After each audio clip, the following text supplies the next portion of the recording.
Crying again, Emily Carter. Do you want to disappear from tomorrow night's shift too? Wipe those tears. I don't babysit weak kids here. The man's voice was low but harsh, like a slap across the marble cashier counter.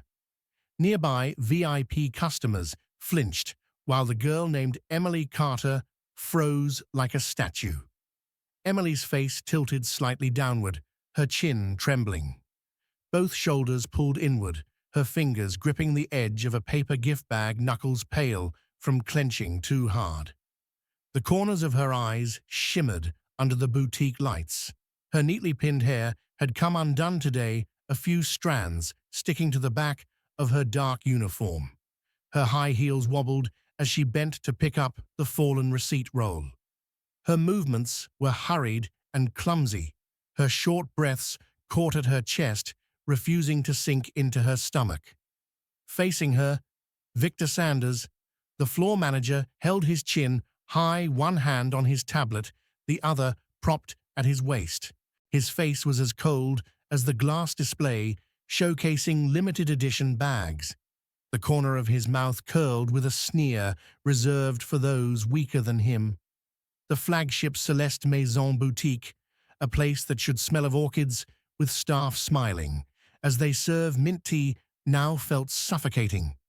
Near the new leather bag shelf, a man in a silver-gray trench coat stood still. A fedora hid most of his face, but the eyes beneath narrowed sharp as a blade slipping between polished glass shelves. This was Alexander Hayes. No one knew who he really was, and no one would ever guess the Celeste Maison empire had been built from nothing by these very hands. Inside his coat pocket, Alexander's right hand clenched into a fist. Yet his eyes stayed fixed on how Emily bit her lip to swallow her tears, refusing to let them fall in front of customers. He stepped half a pace back, slipping behind the bag display, hiding his tall frame in the warm yellow light. At that very moment, one promise rang clear in the seasoned CEO's mind. As long as I'm here, no one will ever have to bow their head in misery at Celeste Maison again. Emily stayed behind the checkout counter for a few more seconds, her hands still gripping the wrapping paper, her nails pressing red marks into her skin. The freshly printed receipt stuck at the edge. She tugged hard, tearing the paper, leaving the slip crumpled. A lady in a shearling coat, waiting to pay, pursed her lips at the scene. A young male customer wearing sunglasses inside the store glanced at Emily, then at Victor, shrugged and walked out. Victor Sanders didn't bother to lower his voice. She's always like this, ma'am, whining and dragging her feet, blaming everything else. A boutique this classy shouldn't have someone like her embarrassing me.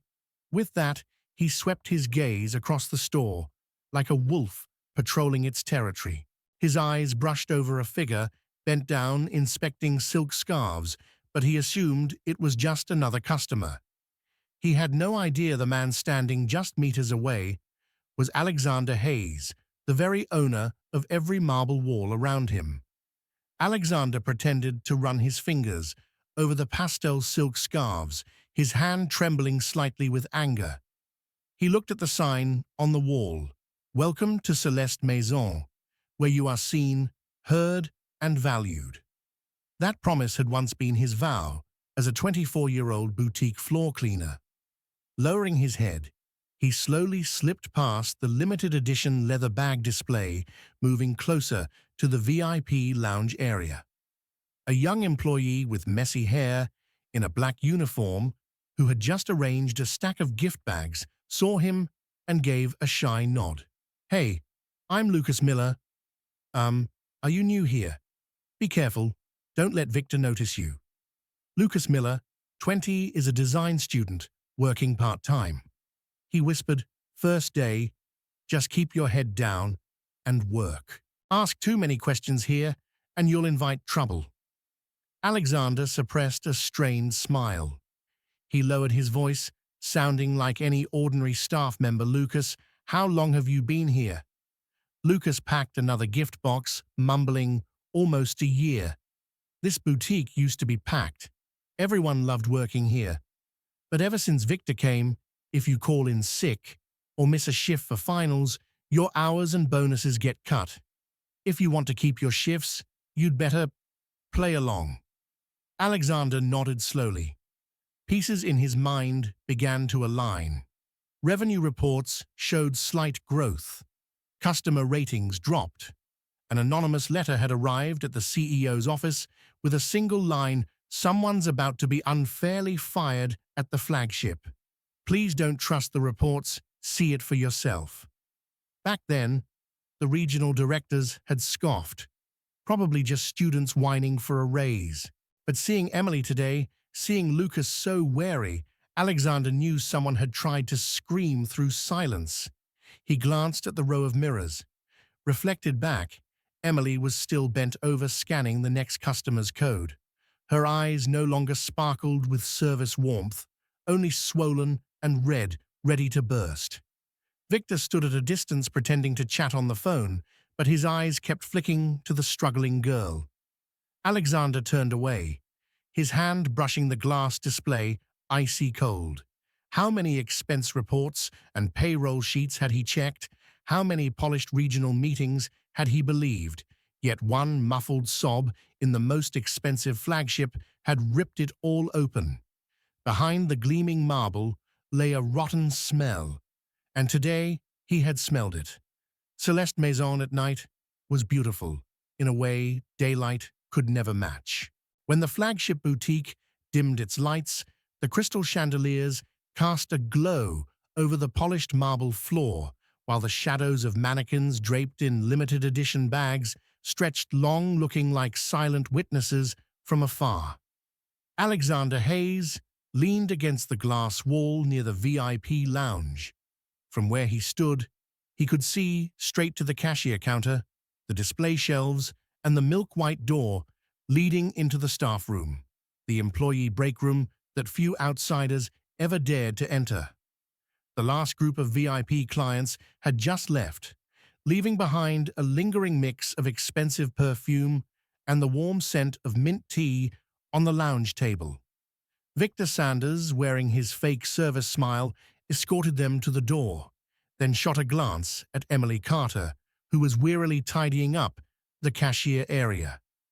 Alexander pretended to head outside, but instead quietly circled to the back of the boutique. The staff room door was ajar.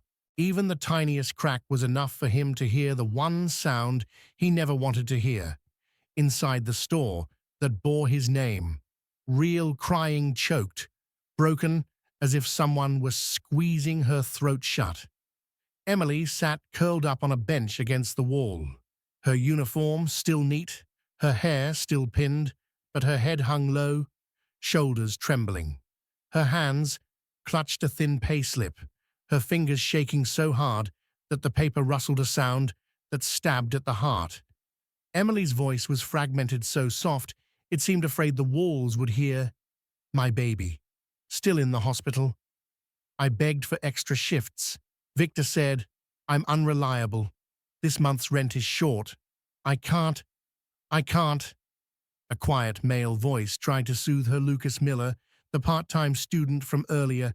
Emily, please don't cry. I got my hours cut too, but at least I have the dorms. You have a kid. Victor, he knows you can't easily get another job, so he keeps pushing." Lucas fell silent, his voice cracking, like he'd swallowed his own tears. Outside the door, Alexander's fist clenched so tight, his knuckles turned white. For years, he'd believed in one guiding principle. How you treat your employees is how your brand defines its worth. And now that worth was being tarnished, right here at the flagship boutique, the very place he'd built with all his youth. Inside, the sobs broke off, replaced by the sound of paper brushing against a nose, then Lucas's whispers soothing Emily like a child. "Don't quit, please. If you leave, Victor will say you left on your own and blame you for everything. If you lose this job now, Who will take care of your baby? Alexander gritted his teeth. He didn't need another report.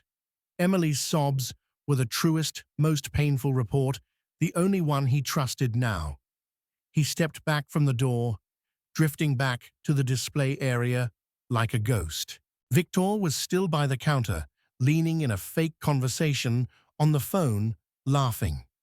Only Alexander knew beneath that laugh was a blade pressed against the throats of those who couldn't protect themselves.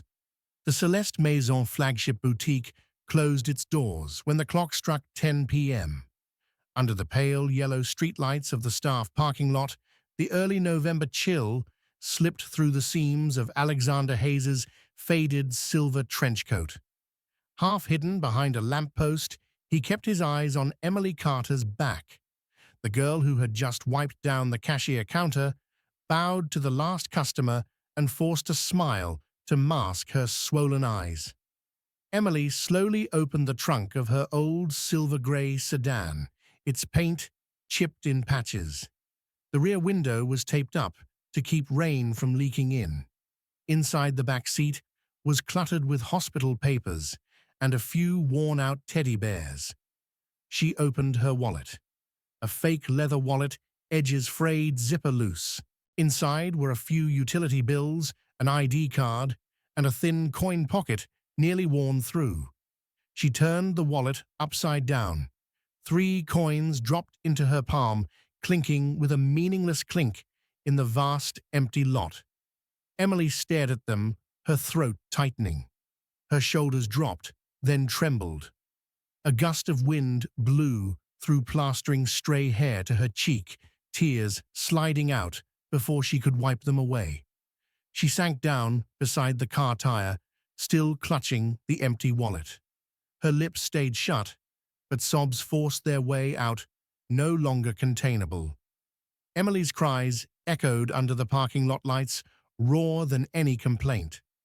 Alexander stood, less than 10 meters away, his hand in his coat pocket clenched into a fist, but his feet didn't move closer. He wouldn't let Emily know he was watching, that shame would shred the last bit of her dignity. Cold wind brushed his collar, carrying back an old memory himself when he had nothing but dreams, counting out loose change to buy gas to get home. But Alexander had never let anyone cry like this within Celeste Maison. Never. Emily wiped her tears, her hands shaking as she pulled out her car keys, unlocked the door, and sank into the driver's seat. The engine sputtered to life, rattling softly like the labored breath of someone too exhausted to collapse. From his hidden spot, Alexander closed his eyes. In his mind, a truth rang out. No expense report, no KPI meeting ever told me this, that Celeste Maison would treat her like this. As Emily's tail lights flickered red across the empty lot, Alexander murmured into the darkness, tomorrow. No one will cry in silence for my company again. I will take this store back from Victor's hands. And then he quietly turned away, stepping into the Manhattan night, leaving behind the flicker of red tail lights and the shadow of a single mother clutching the steering wheel to keep herself from breaking. Morning arrived, late autumn in Manhattan, sunlight just warm enough to cast a golden hue over the clear glass facade of Celeste Maison. The sleek silver sign reflected the silhouette of a man standing at the entrance like an early customer. But today, Alexander Hayes did not enter the flagship boutique as the CEO. He wore a black shirt, a light gray vest, a simple tie, and a name tag pinned neatly on his left chest. Alex Probationary Staff, a new hire, an anonymous face. Lucas Miller was the first to spot the rookie. The young student maneuvered past the bag display to stack gift sets, looked up startled slightly, then smiled and lowered his voice like someone who knew the unspoken rules. Hey, Alex, right new here. Keep quiet. The less you talk, the longer you survive. Alexander gave a subtle nod, a faint smile. In his mind, everything Lucas had whispered was already the most crucial clue. Silence in the city's most luxurious boutique was the rule for survival. All morning, Alexander and Lucas worked in the back room, restocking limited edition bags. Whenever Victor Sanders passed by, Lucas instinctively bowed his head. The light in his eyes dimmed. His hands kept moving swiftly, but his shoulders stiffened. Alexander seized a moment when Victor was out of sight to lean in and ask Lucas, "How long have you been here?" Lucas paused, glanced quickly toward the manager's office door, then whispered, "Over a year. It used to be fun here. Everyone loved Celeste Maison. But since Victor came in, anyone with family school exams, anyone too soft, they're just cost burdens to him." Alexander pretended to adjust bags on the shelf, his voice calm, and Emily Carter. Lucas bit his lip, hesitated a second, then exhaled. "She's the best, but her kid has severe asthma. She asked to switch shifts twice to care for him. Victor marked her as unreliable. Then he cut her hours little by little. Now she barely has 15 hours a week. How is she supposed to pay rent by medicine?"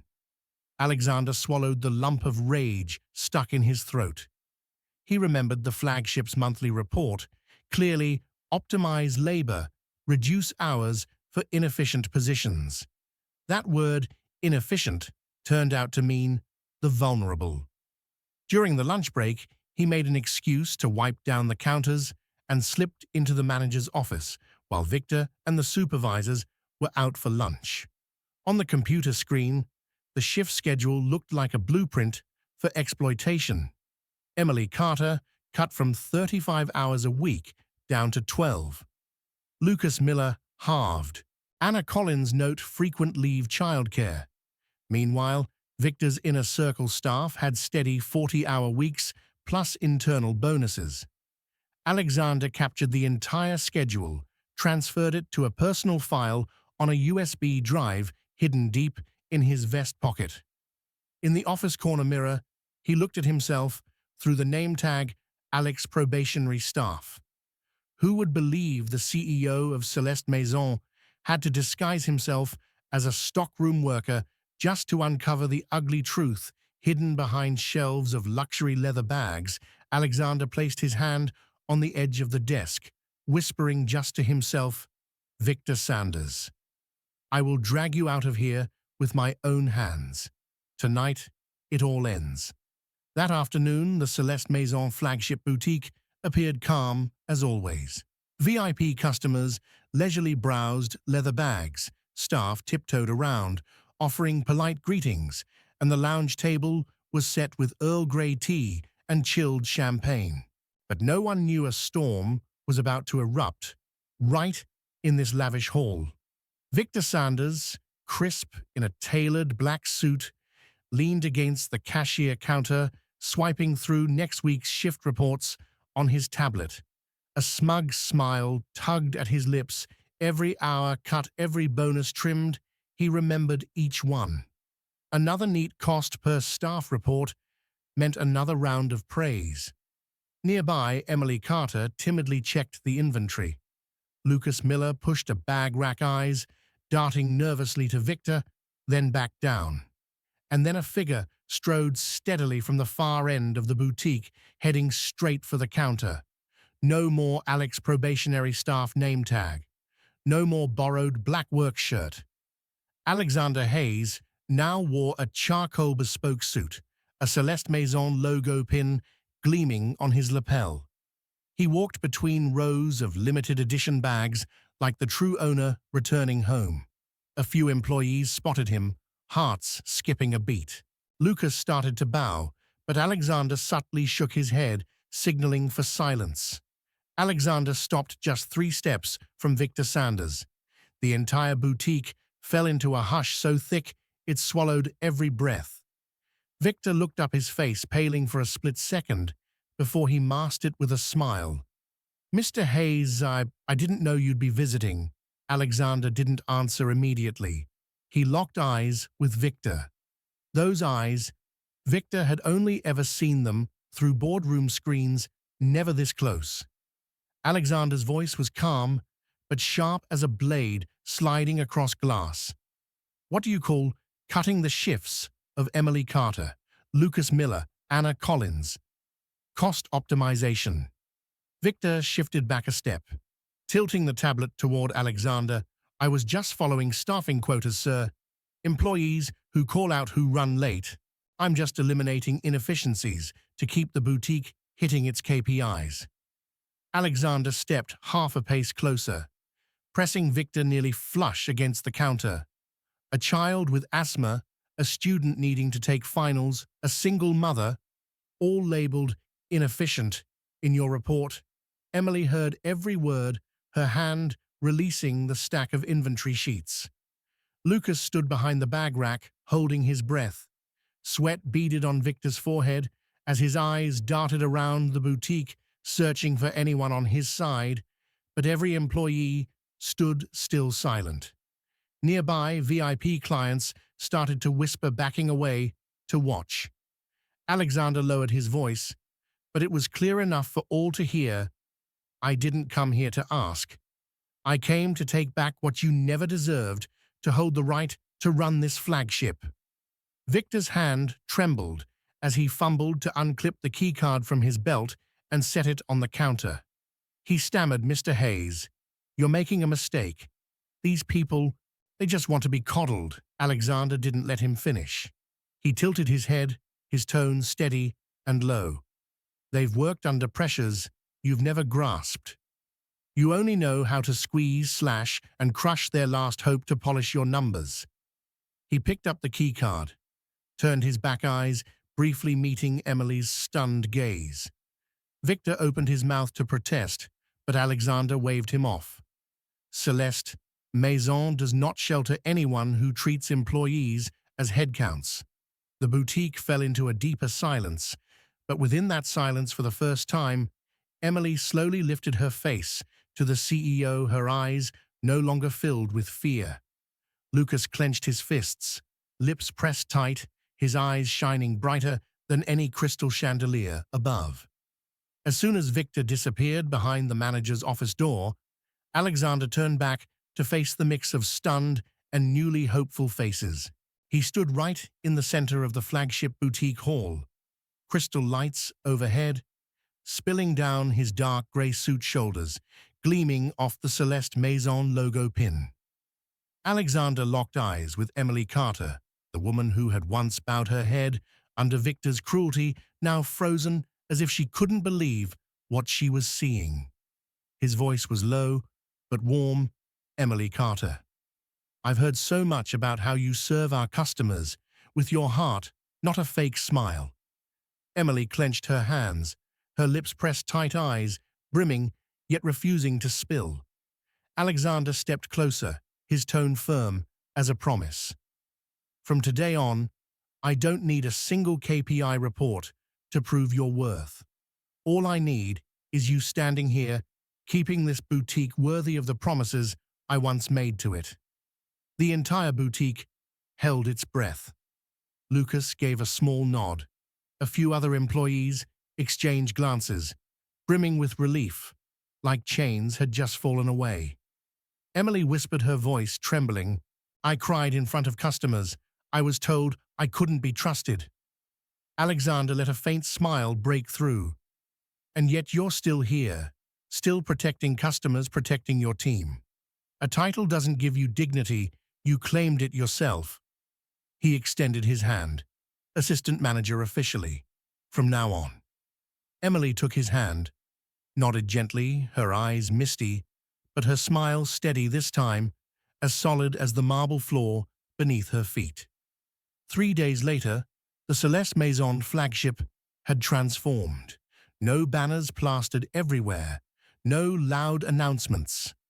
Customers simply returned and found the consultation counters alive with cheerful greetings, the lounge fragrant with freshly brewed tea, and staff no longer staring at the floor every time Victor Sanders passed by. That afternoon, Alexander Hayes visited the boutique, quietly standing by the limited edition bag shelf, the very spot where he once hid, to watch Emily Carter bow her head and wipe away tears. But this time, he saw Emily standing tall at the main counter, eyes meeting customers head-on, voice gentle, but firm tablet in hand as she discussed new shift rotations with Lucas Miller and Anna Collins. Lucas, the timid student, once terrified of Victor, now confidently greeted VIP clients, helping an elderly lady push her cart to the exit. Anna, who had nearly quit over erratic shifts, now smiled brightly as she adjusted a display for customers to snap check-in photos. Spotting Alexander from across the floor, Emily hurried over Mr. Hayes. "I didn't expect you to stop by today." Alexander smiled, his gaze soft like that of a father. "I don't need to check any reports anymore, Emily. I'm here to see this boutique exactly as it was always meant to be." Emily gripped her tablet tightly. "I still fear I'll make mistakes. But then I realized, if I don't stand up, everyone else would keep suffering like I did." Alexander gently rested a hand on her shoulder. "You don't have to fear anymore. A luxury store doesn't sell bags, it sells trust. And the ones who keep that trust are the very people once underestimated." Together, they looked out over the boutique hall, once echoing with Victor's shouting, now alive with soft laughter and staff whose eyes sparkled with pride. The marble floor was still cold, but it no longer froze hope. Perhaps if you had stood outside Celeste Maison that day, you would have seen just another luxury boutique like countless others. But if you had been Emily Carter, the woman who had to choke back tears mid-shift, holding herself together so her child could have milk that night, you would understand being able to stand tall and be trusted is sometimes worth far more than any leather bag behind the glass display. And if you had been Lucas Miller, a young staffer who once believed he was just a shadow in a staffing report, you would understand. Sometimes having just one person brave enough to stand up for you gives you the courage to protect others in return. Celeste Maison once lost many things, but starting today, it has reclaimed the most important one: fairness. As for Alexander Hayes, he knows that from now on, he can leave this flagship store at any time, knowing the lights here will never go out, because those once considered the weakest now stand strong enough to keep them shining. If this story touched you, leave a single dot in the comments. Toch Story is always listening. And don't forget to subscribe to Toch Story to never miss tales of trust, kindness, and ordinary people doing extraordinary things every day. Toch Story, where stories never abandon you.